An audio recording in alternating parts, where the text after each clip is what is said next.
And the other thing I want to pick up on, and you said it too, Mark, was, you talk about these BDCs and now we're opening it up to the retail space.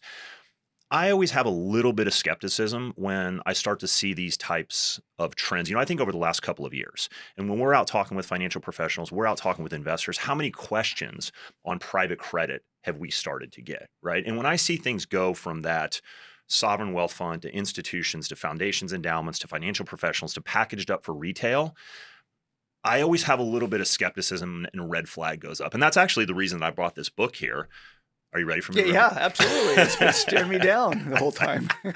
It's Pioneering Portfolio Management by David Swenson, and he was head of the Yale Endowment. And the reason I bring this up is this book's back from around like 2000, and you're heading up the Yale Endowment. He starts talking about all of these traditional asset classes, but then alternative asset classes and hedge funds and raw land and timber. And I remember back then we started to get a lot of questions. A lot of retail investors were like, do I need to own acres of timber? Do I need to go into hedge funds? And it's sort of this classic thing that you see of these new investments come out. People get really excited about it. The institutions get excited about it. And as it starts to flow down, retail investors ask questions.